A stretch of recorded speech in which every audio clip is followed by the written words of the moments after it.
Welcome to Inner Peace Better Health with your host Saima, where we uncover the deep connection between our inner world and overall well being. Today's guest, Kurt Bush, is someone who truly understands this balance. As a certified internal family systems practitioner, trauma informed coach, and co founder of Brimstone Coaching Group, he has helped countless leaders move beyond self doubt and imposter syndrome to step into through authentic selves. Through his unique E plus R is equals to 2 approach, encounter plus reflection is equals to transformation, Cut helps people navigate personal growth, leadership, and the journey to self awareness. So, how do we break free from the limiting beliefs that hold us back? How does self discovery transform the way we lead and live? And can embracing our inner truth actually improve our health and well being? So, let's find out. Kurt, you have worked with so many leaders struggling with self doubt and imposter syndrome. So, what was your own journey like? Was there a moment that made you realize that the power of self awareness? Yeah, absolutely. I spent a lot of my career not coaching. I spent a lot of my career in the corporate world, also in the nonprofit world a little bit too. And I would find myself sitting at tables with people that I deemed were much more worthy of being at the table than I was. I deemed them as smarter than me. I actually kind of told the story in my head that if I spoke, these people that I love and respect and look up to, that they would actually think that I was dumb. And maybe at the worst, the story I told was they would ask me to metaphorically leave the table. Maybe not literally, hey, would you leave this meeting? But they would see that I don't belong, and I would lose my spot, if you will. And I think what I learned was number one, that's exhausting.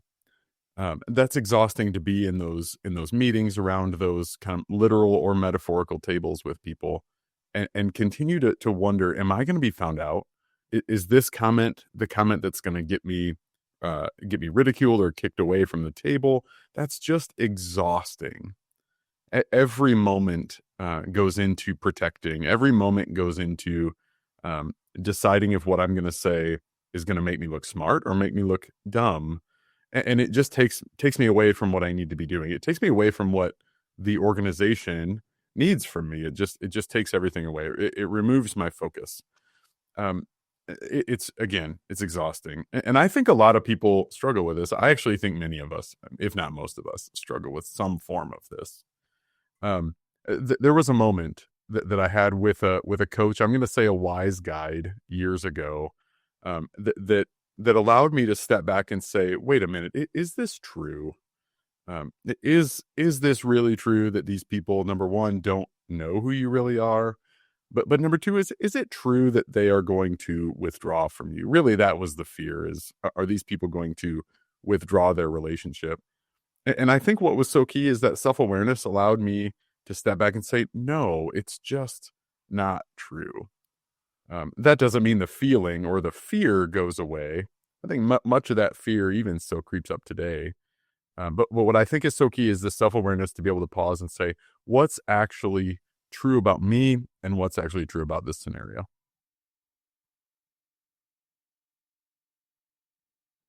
That's noteworthy. Now, a lot of people feel stuck in who they should be. So, how do we even begin in the process of discovering who we really are? Yeah, that's a great question. I hold this deep belief that many of us adults go through life just sort of white knuckling, like holding on as tight as we can, just trying to survive, just trying to make it through life, trying to be successful, trying to, raise a family, whatever it is. I think many of us just try to survive, and we just hold on as tight as we can, not even thinking about what we're doing and if it aligns with the values that we hold, or if it aligns with the way that we want to be. I think one of the most key steps in this is self-awareness, but also this piece of this equation that you mentioned, this E plus R equals T. I think the R piece is so essential, and R is reflection. I think there's so many opportunities for us if we'll do the hard work. There's so many opportunities for us to slow down and reflect on these encounters that we have, that's the E in the equation, that if we can slow down, reflect on an encounter that we have hundreds, if not thousands of every day, and say, how did I show up in that situation? How did I respond in that situation? And then the key part is, do I like that? Do I prefer that? Was that the way I wanted to show up? Was that the way I wanted to respond? And then I think we get to answer the question: are we going to do something about it? Sometimes the answer is yes. That's exactly who I want to be. That's exactly the response I want to have in those situations. Other times it's no, I don't like the response I had. And then we get to say, okay, how do we take a step into transforming that response, or that way of showing up that in your words aligns more truly with who we feel we are created to be. It's really powerful to hear that self awareness isn't about changing who we are, it's about uncovering what's already there. Yeah, that's so true. I actually really love how you say that.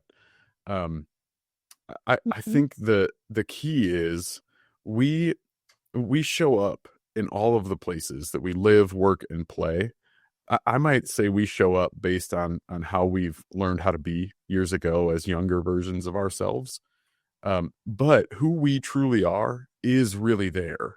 It is under there somewhere. Even if we show up in ways and respond in ways that we don't prefer, I do believe our truest selves are under there. If we can allow those things, if we can allow ourselves to do the work to uncover those things.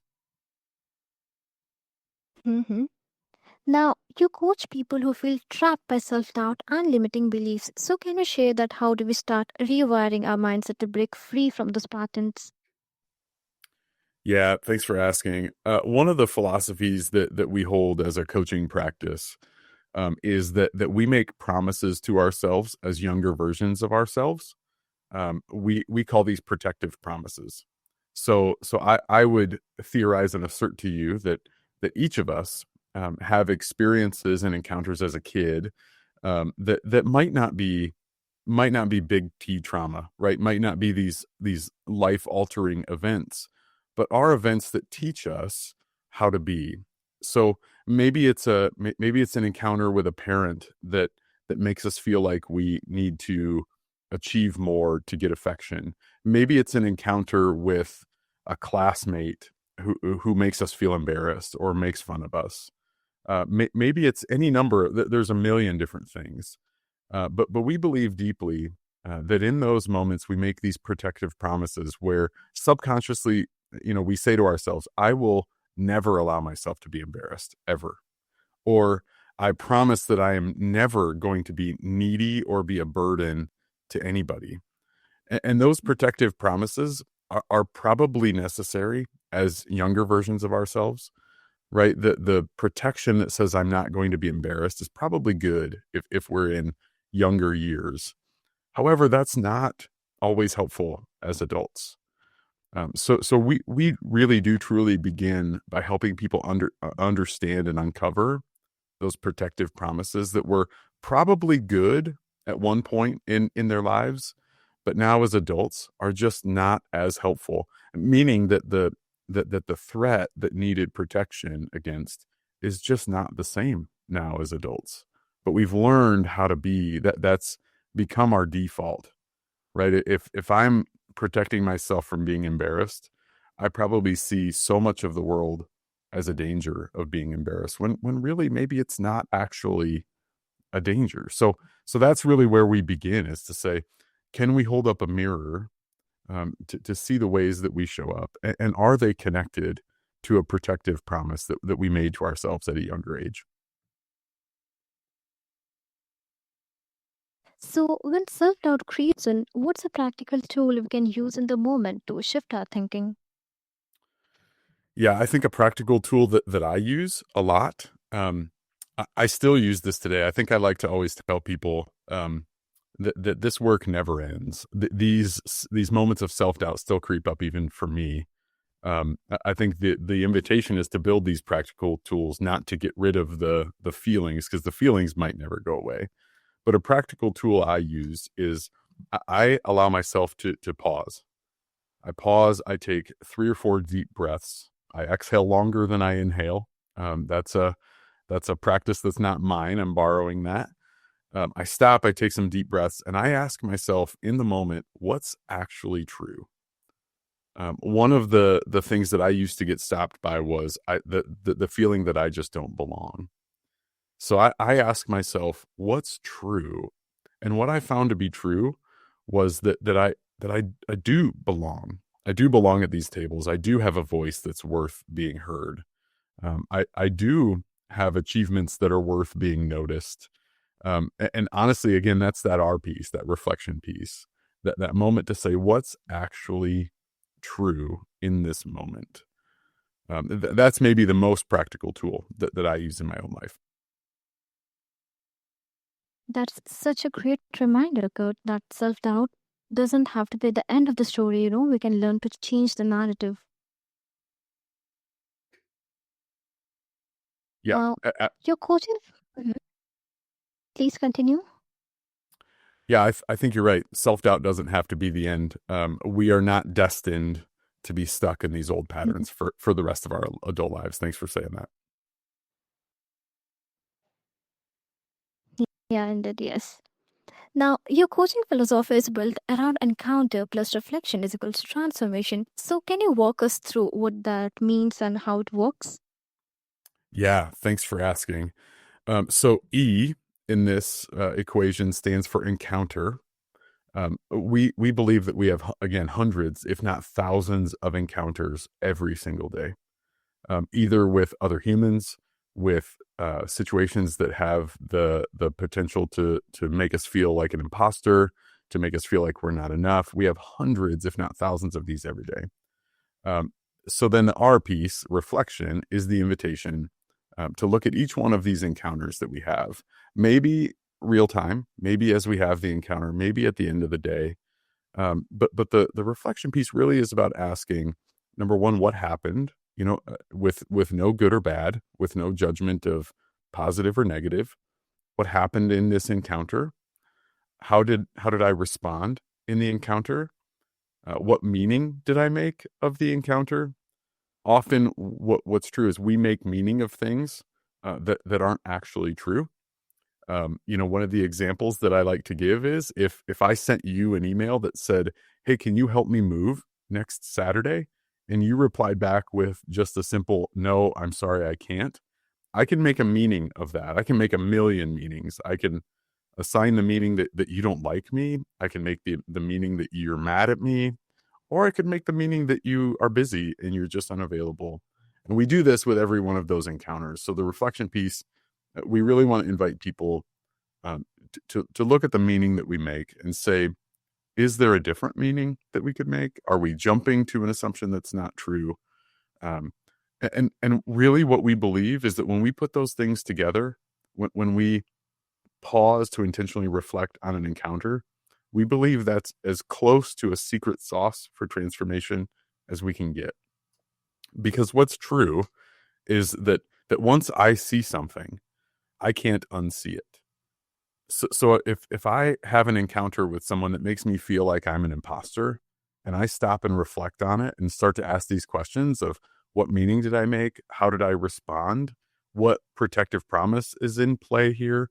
Once I start to see those things, I can't unsee it, but I can then take steps towards showing up differently next time. And that's what we would say is transformation. Transformation doesn't have to be, obviously, we hope and we believe that we are created for wholeness. But transformation can be as simple in our minds as, the next time I have an encounter like that, I respond more aligned with my true self. So that's the T. We would say that's actually the end goal, is to say, next time, can I show up differently, more aligned with my true self than last time? That's remarkable. So, how would this model apply in everyday life, not just in leadership, but in personal growth too? Yeah. I think, again, I would go back to this idea that we have so many of these encounters every day. I think there's a temptation to say, to say that the most fruit to be had in transformation, in terms of wholeness and transforming our lives, the most fruit to be had is in these big, giant moments of life. I think I would assert that most of our lives are actually pretty normal. Most of our lives are actually pretty mundane, right? I have a couple kids. I bring them to school. I come into my office. Like, most of my day is pretty normal. There's not these big life altering events. So I think in daily life, in sort of working through just who we are and how we go about our lives, I think there's so much fruit to be had as it pertains to transformation in these normal sort of, I'm using air quotes, these mundane moments of our lives. There's so much there to be understood, in terms of how we show up and how we be in those moments, that I actually think that's maybe where the most fruit of transformation lies. I love that actually. No, it's not just about understanding ourselves, but actively using that awareness to transform the way we show up in the world. Yeah. Yeah, absolutely. There is there is a potential that this is all just academic intellectual knowledge, right? There is a Mhm. potential that self-awareness ends there. We actually would say the action piece, the application piece, is vital. That without the action piece, that there's no actual real transformation. If the intellectual piece doesn't transform into action, I think that's when we would say we're not sure transformation has taken place. So I think you're right. I think the application, the action is just vital to transformation.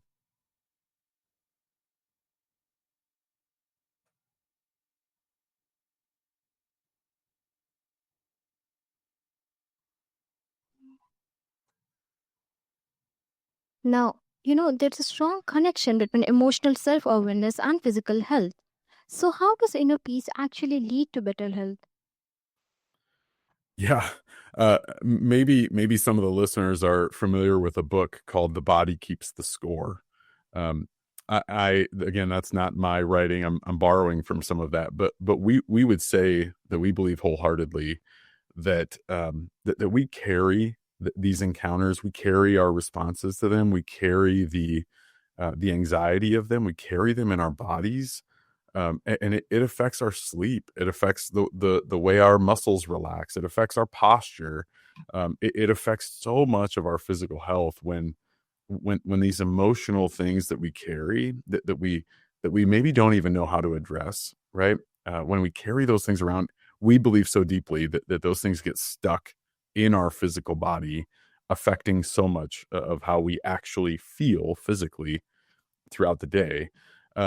You know, I'm not an expert in this idea of the body keeping the score, but what we see with our clients and what I've seen in my own life is that when I just try to survive life, when I just white knuckle and hold on tight and just, try to do what I can to keep harmony and just survive, that's when like my neck gets tight. I have tension headaches every day.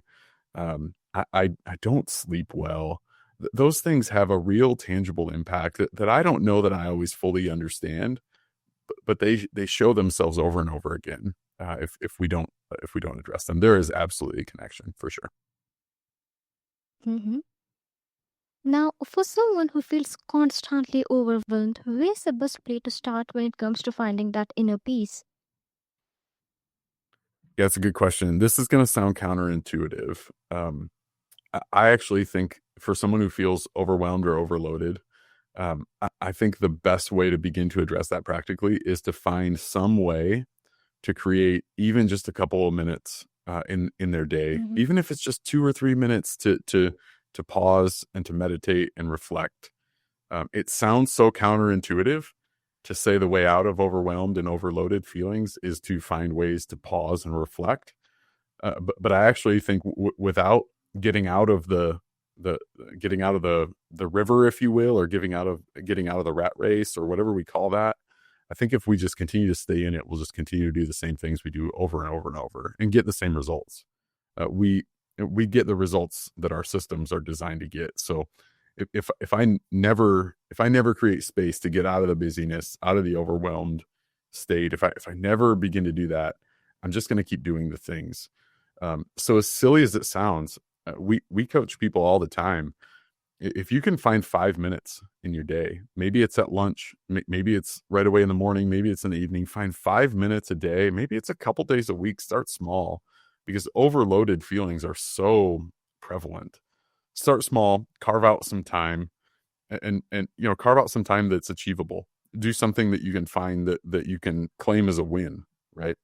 And be still and be quiet, and reflect and meditate, and just do something that's different, even if it's small. Take one small step today, and just see what happens from there. It's actually so interesting, Kurt, that how our bodies hold on to stress and tension when we are not aligned with our true selves, and also that healing isn't just emotional, it's physical too. Yeah, absolutely. We would say that we are created to be whole, and I think we feel so strongly that wholeness is not just about physical or emotional. That we actually can't separate those parts of our being. I think there are a lot of voices today that like to try to say that those are separate. I just don't believe that. We are so convinced that our truest self is a whole self, emotional, physical, intellectual, all of those pieces. I think are invited to be aligned when we think about our truest self. Hmm. Now, you have helped leaders embrace authenticity instead of chasing external validation, and that's really great. So, can you share the biggest shift that happens when someone starts leading from their true self? Yeah, great question. And I'm sitting here thinking just how hard this actually is. There Hmm. is always a cost to this. I think what we are aware of as a coaching practice is that when we start to show up differently, when we start to measure success based on, if we're showing up to with our wholest or our truest selves, that people around us in our systems might not actually like that. That might actually upset the status quo of our systems, right? We live in all of our lives are in systems. So I do think this is really hard. When I start to set stricter boundaries for myself, whether it's in my family of origin or in my business spheres of influence, if I start to set different boundaries, people might not be super happy about those. So I do think there's a level of we would call it emotional pain tolerance that we invite people to build, um, to say, along with this work of self awareness, we understand that there's a requirement to say, what do I need to be able to bear the disappointment of someone else when I start to set boundaries for myself, when I start to measure myself based on my truest self, not based on what somebody else thinks of me. There is a certain amount of work that has to go into disappointing people, into not meeting the expectations of others. That's so hard. But I think, again, once we start to hold up the mirror, and say, what is my truest self, and what am I willing to do to be my truest self? Once I get a taste of it, right? I think what's been true for me is when I get a taste of my truest self, there was no going back. It just felt so much better to live out of my truest self than to live out of my false self. Um, so I think maybe that's where I would start. Hold up the mirror. What is my truest self? Define what that is, and then start to weigh the consequences of not living out of our true self versus the consequences of saying, I might actually disappoint some people when I do this.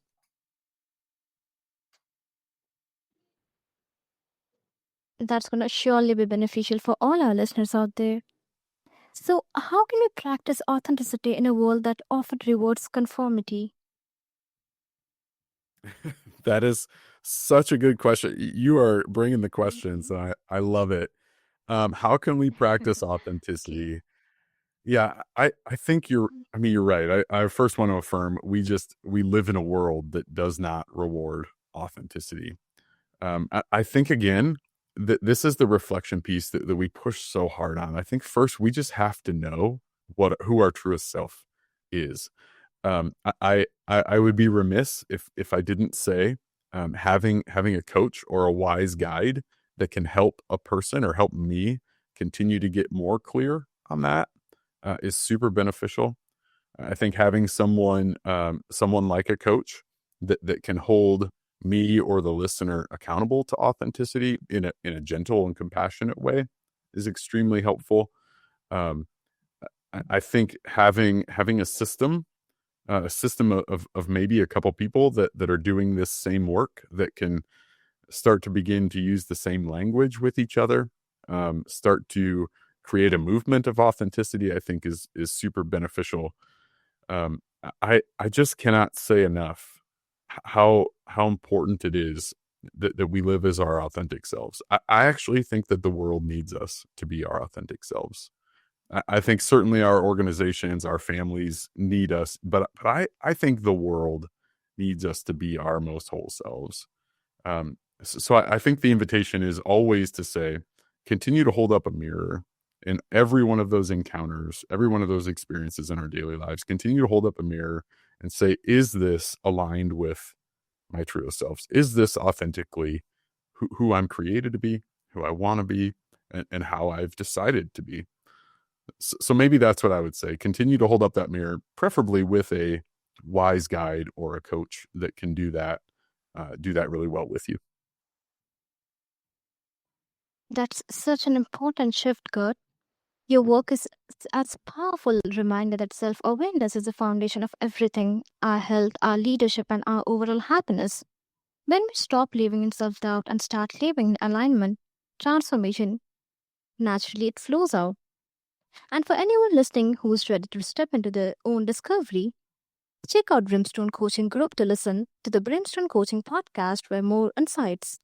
And remember, the path to peace starts within. Until next time, take a breath, trust yourself, and keep walking toward your own truth.